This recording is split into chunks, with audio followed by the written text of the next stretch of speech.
Good morning विद्यार्थियों, नमस्कार। ज्ञानपथ शैक्षणिक संकुल मोरबी धोरण 12 કોમર્સ વિષય છે વાણિજ્ય પત્ર વ્યવહાર અને સેક્રેટરીયલ પ્રેક્ટિસ।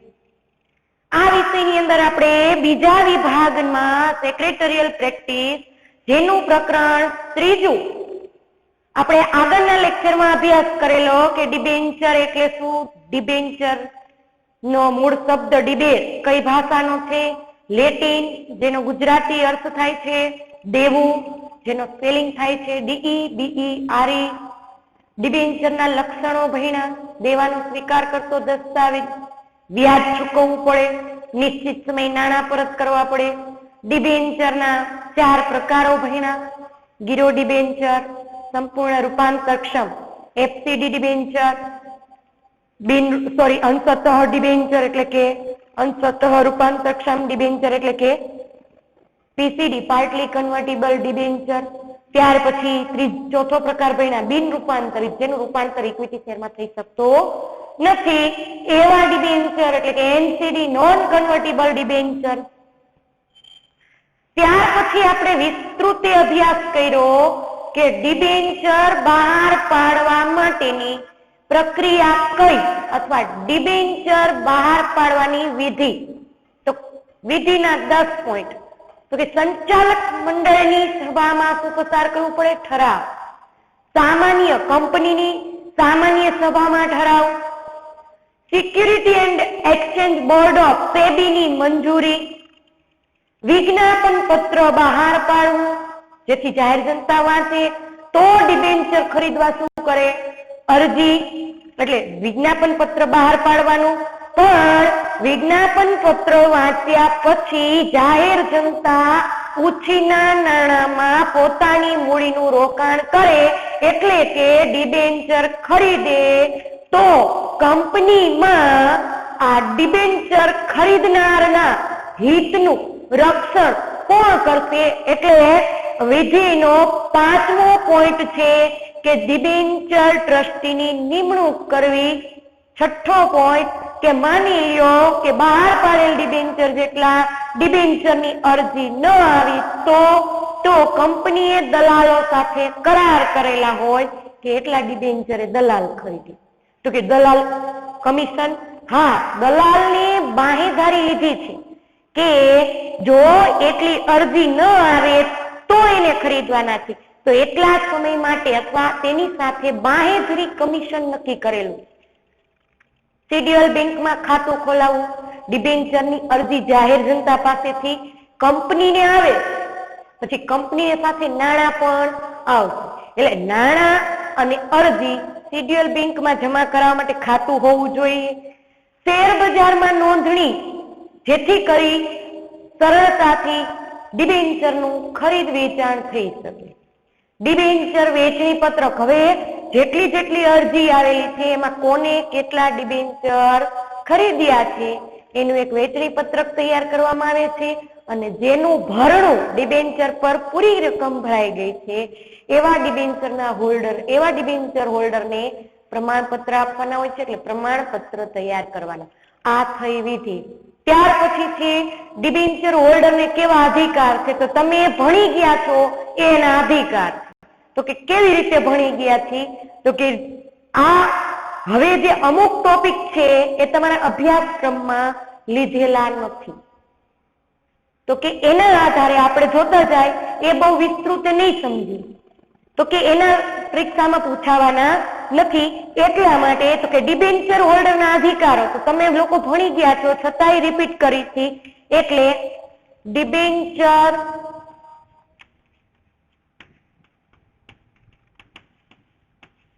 હોલ્ડરના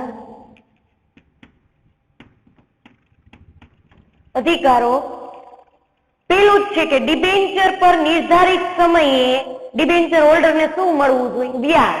બીજું, ડિબેન્ચર હોલ્ડરને નિર્ધારિત સમયે શું મળી જવું જોઈએ, તો કે એના ડિબેન્ચરના નાણાં પરત મળી જવા જોઈએ। ત્રીજું કે કંપનીના રજિસ્ટર ઓફિસે બધા દસ્તાવેજ રાખ્યા હોય, આવેદન પત્ર, નિયમન પત્ર વગેરેનો અભ્યાસ કરવો હોય અથવા કોઈ નકલ જોતી હોય તો એની તપાસ તો કે મેળવવાનો અધિકાર છે જરૂરી ફી ભરી। કંપની રજિસ્ટ્રાર ઓફિસે જરૂરી ફી ભરી અને દરેક ડોક્યુમેન્ટ વિશે પોતે અભ્યાસ કરી શકે છે અને સાચી માહિતી મેળવી શકે. કોણ? તો કે ડિબેન્ચર ખરીદનાર.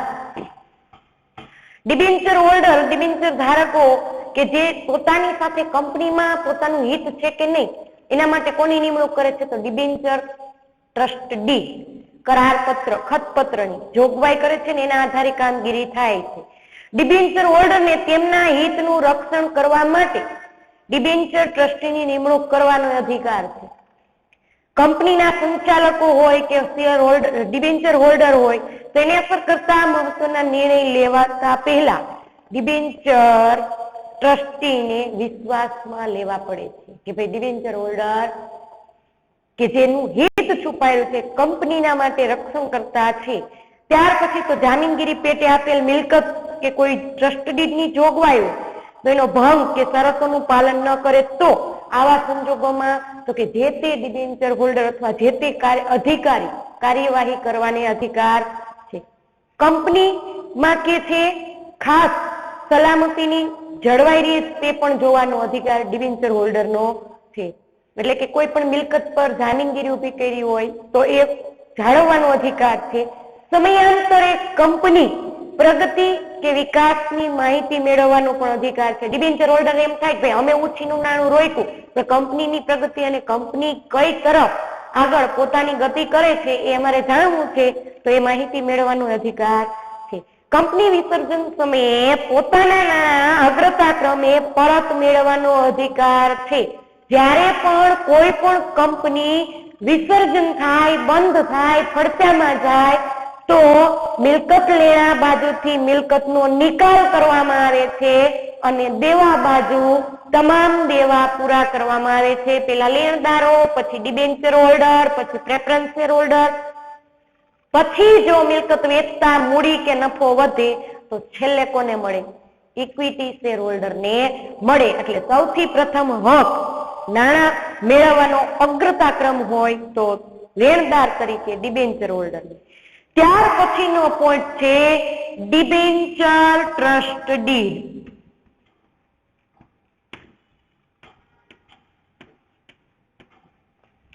ડિબેન્ચર ખતપત્ર, ડિબેન્ચર કરાર પત્ર, ડિબેન્ચર ટ્રસ્ટ ડીડ. સામાન્ય સમજૂતી હતી તો કે ડિબેન્ચર ટ્રસ્ટ ડીડ શું કરે? તો કે ડિબેન્ચર હોલ્ડરના હિત જળવાય છે કે નહીં, ડિબેન્ચર હોલ્ડરને નિયમિત નાણાંની ચૂકવણી થાય છે કે નહીં, ડિબેન્ચર હોલ્ડરને વ્યાજનો દર નિશ્ચિત દરે ચૂકવાય છે કે કેમ.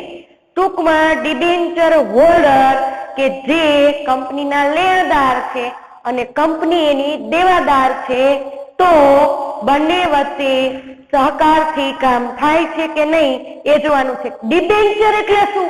કંપની માટે શું? તો કે દેવું. જેમાં કંપની શું સ્વીકાર કરે છે? દેવાનો. તો સામે લેણદાર કોણ? એ ડિબેન્ચર હોલ્ડર. તો સામે ડિબેન્ચર હોલ્ડરને કંપની કોઈ પણ પ્રકારની દેવા સામે મિલકત જામીનગીરી આપે છે. પણ ભારતીય કંપની ધારા પ્રમાણે કંપની અને ડિબેન્ચર ધારકો કાયદેસરનો કરાર કરેલો અને કંપની રજિસ્ટ્રાર સમક્ષ એની શું કરાવવામાં આવેલી હોય? નોંધણી. એટલે એ શરત અને કરાર આધારે જે પણ કઈ બાબત નક્કી થાય એ શરત અને કરારને શું કહેવાય? Debenture trust deed, debenture trust કરાર, ટ્રસ્ટ ન્યાસ કે ડિબેન્ચર ખત પત્ર. લખી શકો છો, એ લાઈનને અંડરલાઈન કરજો, એક માર્કમાં પણ ક્યાંક પૂછાઈ જાય. ડિબેન્ચર હોલ્ડર અને કંપની વચ્ચે કંપની ધારા મુજબ કરાર થયો છે અને આ કરારની શરતો નક્કી કરતું પત્રક એટલે debenture trust deed, debenture trust કરાર, ડિબેન્ચર ટ્રસ્ટ ન્યાસ અને બીજો એક પત્ર પણ તમે લખી શકો ડિબેન્ચર ખત પત્ર. કંપનીના ડિબેન્ચર હોલ્ડર જુદી જુદી જગ્યાએ હોય છે, કોઈ એક જ શહેરમાં હોતા નથી અને બિન સંગઠિત એક જ સંગઠનમાં ક્યાંય જોવા મળતા નથી. આ સંજોગોમાં જુદી જુદી જગ્યાએ રહેલા ડિબેન્ચર હોલ્ડરના રક્ષણનું કાર્યવાહી કોણ કરશે? તો ડિબેન્ચર ટ્રસ્ટ ડીડ અને ડિબેન્ચર ટ્રસ્ટ ડીડે નક્કી કરેલી જોગવાઈ, તો એનું પ્રતિનિધિત્વ કોણ કરે છે? Debenture trust deed. ડિબેન્ચર ધારકો વિશાળ સમુદાયનું પ્રતિનિધિત્વ કરે. આ ડિબેન્ચર હોલ્ડર શું કરશે? તો કે ડિબેન્ચર ધારકનો વિશ્વાસ કેળવી રાખશે, તટસ્થ અને એના હિતમાં કાર્ય કરે. કંપનીમાં સ્થિર કે અસ્થિર જે પણ પરિસ્થિતિ ઉદ્ભવે છે ત્યારે ટ્રસ્ટ ડીડની જોગવાઈ પ્રમાણે કાર્યવાહી કરવાની છે. તો ડિબેન્ચર હોલ્ડરને એવું લાગે તો એની સભા બોલાવવી, સભા બોલાવ્યા બાદ તેમની સહમતિ, મંજૂરી, સંમતિ લઈ અને પછી ફેરફાર કરવા માટે જુઓ તમને આપ્યું છે કે ડિબેન્ચર ટ્રસ્ટ ડીડમાં અમુક જોગવાઈઓ કે વિગતો દર્શાવેલી છે જે ફોર્મ 12 પ્રમાણે છે. કઈ? તો કે પેલા તો કંપનીની પ્રાથમિક વિગત લખેલી હોય. ડિબેન્ચર કરાર પત્રમાં શું લખેલું હોય? કંપનીની પ્રાથમિક વિગત, ડિબેન્ચર ઇસ્યુ બહાર પાડ્યા એની વિગત, ડિબેન્ચર પર જામીનગીરી પણ જે પણ મુકેલ મિલકત છે એની વિગત, ડિબેન્ચર ટ્રસ્ટીની નિમણૂક કેવી થઈ છે એની શરતો. શું? તો કે કંપનીની પ્રાથમિક વિગત, ડિબેન્ચર ઇસ્યુની વિગત, જામીનગીરી મુકેલ મિલકતની વિગત, ડિબેન્ચરની ટ્રસ્ટીની નિમણૂક કેવી રીતે થઈ એની શરતો, જવાબદારી નિભાવવા, કોઈ પણ કામગીરી નિભાવવા જે વ્યક્તિની નિમણૂક થઈ છે હવે એનાથી કસૂર, ભૂલ થાય, એવી ઘટનાઓ થાય તો એ પણ વિગત, કંપનીને બંધન કરતા કંપનીને જે લાગુ પડતી મર્યાદા કે શરતો છે તેની જોગવાઈ, તે મુજબ અન્ય કેટલીક બાબતો છે કે ટ્રસ્ટ ડીડમાં શરતમાં ફેરફાર કર્યો હોય, કઈ શરતમાં ફેરફાર કર્યો તો તે વિગત, ટ્રસ્ટ ડીડમાં કેસ સ્ટેમ્પ ડ્યુટી ચૂકવવાની છે તે જવાબદાર કોણ બનશે, અને ડિબેન્ચર ધારકો ની જે સભા કે ફરિયાદમાં વાંધા અરજી આવી હોય તો એનું નિરાકરણ કેવી રીતે કરશું તે વિગત લખેલી હોય છે. ત્યાર પછી છે ડિબેન્ચરની ફેરબદલીની વિધિ. હવે તમે લોકો પ્રકરણ 2 માં શેર ફેરબદલી અને તેની વિગત ભણી ગયા છો. એવી જ ડિબેન્ચર ફેરબદલીની વિધિ છે. સેમ પ્રોસેસ એ જ થાય છે પણ માત્ર ફેર શું પડે છે તો કે શેરની બદલે શું લખેલું હોય? ડિબેન્ચર.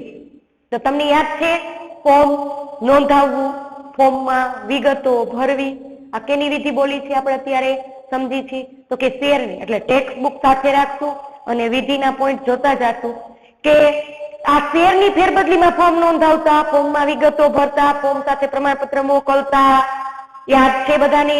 એ તાજું જ થાય છે. પાછું અહીંયા હવે કોની ફેરબદલી ભણી છે? તો ડિબેન્ચરની. તો જોઈએ આગળ ડિબેન્ચર ફેરબદલીની વિધિ.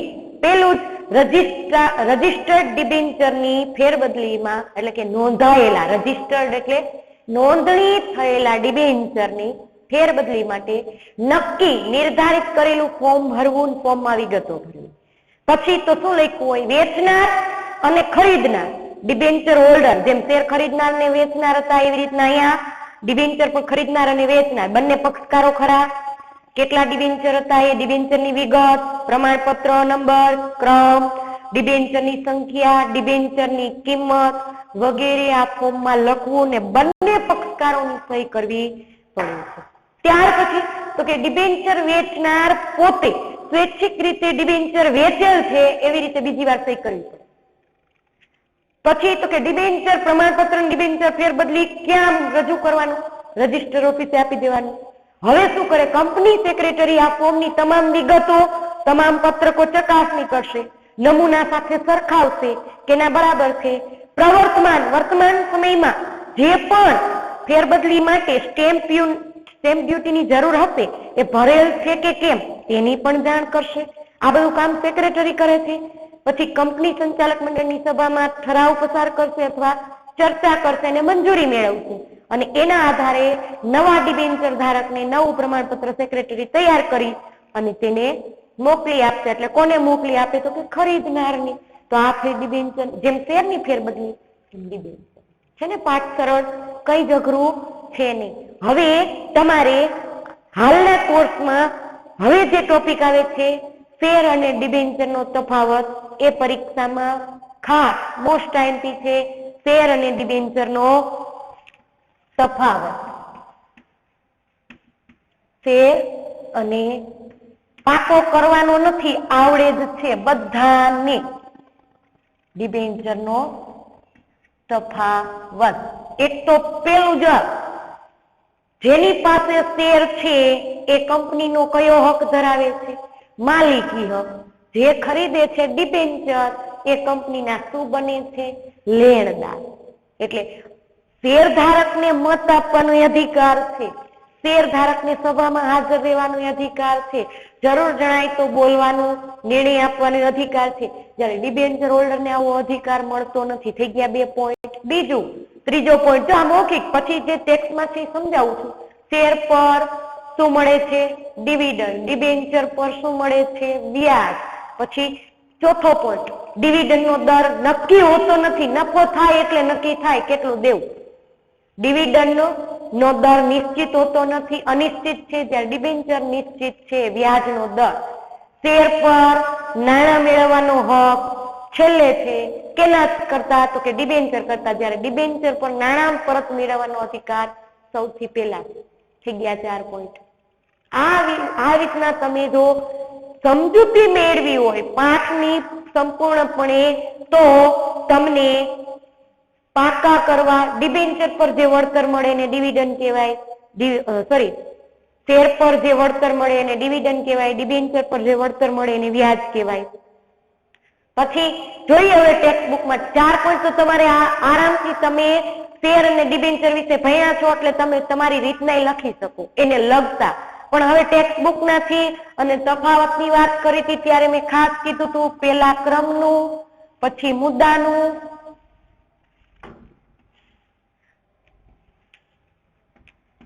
ક્રમ, મુદ્દા, શેર, ડિબેન્ચર. આ રીતે લખવું.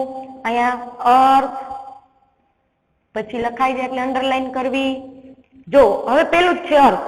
જોઈન્ટ સ્ટોક કંપની પોતાની માલિકીની મૂડીના એક સરખા નાના નાના ભાગ કરે, દરેક ભાગને શું કહેવાય? શેર. જ્યારે જાહેર જનતા પાસેથી ઓછીની રકમ મેળવાય તેને શું કહેવાય? ડિબેન્ચર. શેર જે લે છે કંપનીની માલિકીની મૂડી છે, ડિબેન્ચર એ કંપની માટે કેવી મૂડી છે? ઓછીની, એટલે અહીંયા મૂડી. પછી વળતર. શેર પર વળતર મળે એને શું કહેવાય? ડિવિડન્ડ. અને ડિબેન્ચર પર જે વળતર મળે એને શું કહેવાય? વ્યાજ. ત્યાર પછી વળતરનો દર કેવો છે? શેર પર અનિશ્ચિત અને અહીંયા નિશ્ચિત. અહીંયા શું ચૂકવાય? ડિવિડન્ડ. અહીંયા વ્યાજ. આ માલિકીની મૂડી, આ ઓછીની મૂડી, આ નાના નાના ભાગમાં વેચાતું મૂડી. જ્યારે આ જાહેર જનતા પાસેથી ઓછીની મૂડી.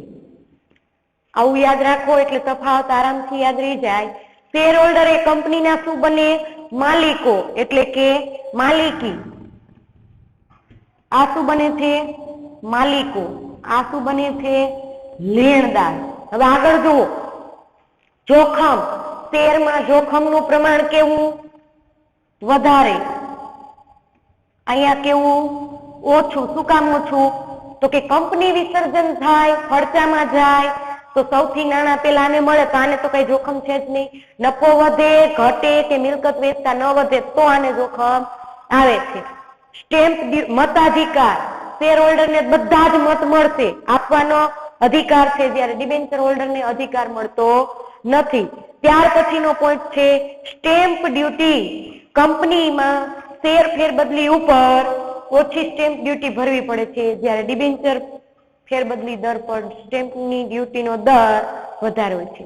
નાણાં પરત મેળવવાનો અધિકાર હમણાં આપણે આગળ ભણી ગયા મૌખિક રીતે કે કંપની વિસર્જન થાય, ફડચામાં જાય, હયાત છે ત્યાં સુધી શેરના નાણાં પરત થઈ શકતા નથી.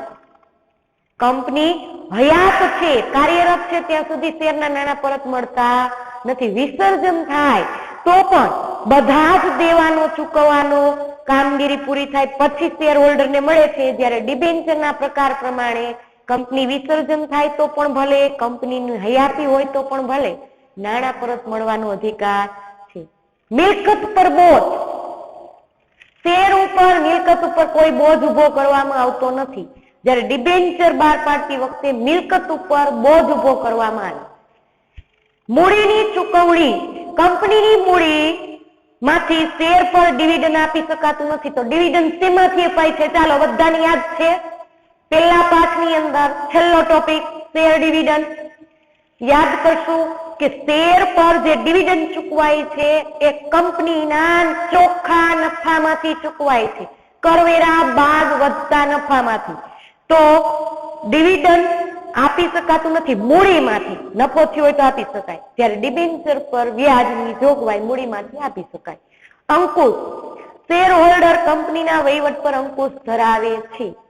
જ્યારે ડિબેન્ચર ધારકો કોઈ અંકુશ ધરાવતા નથી, પણ એમના હિતનું રક્ષણ કરવા માટે ટ્રસ્ટીની નિમણૂક કરાય છે. શેર ધારક કંપની વિસર્જનની માંગણી કરી શકે છે, ડિબેન્ચર ધારક માંગણી કરી શકતા નથી.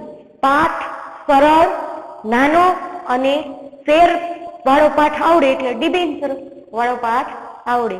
ફરીવાર પાઠની રિવિઝન પણ કરી લઈએ. અહીંયા પાઠનું રિવિઝન કરી લઈએ. ડિબેન્ચર મૂળ શબ્દ લેટિન, ડિબેર, દેવું, ડીઈ, ડીઈ, આરી. ડિબેન્ચર પર શું ચૂકવાય? વ્યાજ, વ્યાજનો દર નિશ્ચિત. ડિબેન્ચરના નાણાં પરત મેળવવાનો સમયગાળો નક્કી. ડિબેન્ચર ના પ્રકાર 4: ગીરો, સંપૂર્ણ રૂપાંતરક્ષમ, અંશતઃ રૂપાંતરક્ષમ અને બિન રૂપાંતરક્ષમ. ડિબેન્ચરના લક્ષણો ભણ્યા. ડિબેન્ચર ધારકો અને કંપની વચ્ચે કેવો સંબંધ? દેવાદાર અને લેણદારનો. ડિબેન્ચર બહાર પાડવાની વિધિ ભણી ગયા. એના 10 પોઈન્ટ દરેક વિદ્યાર્થીઓને યાદ છે. તો કે ક્યાં? તો કે કંપનીની સંચાલક મંડળની સભામાં ઠરાવ, કંપનીની સામાન્ય સભામાં ઠરાવ, સેબીની મંજૂરી, વિજ્ઞાપન પત્ર બહાર પાડવું.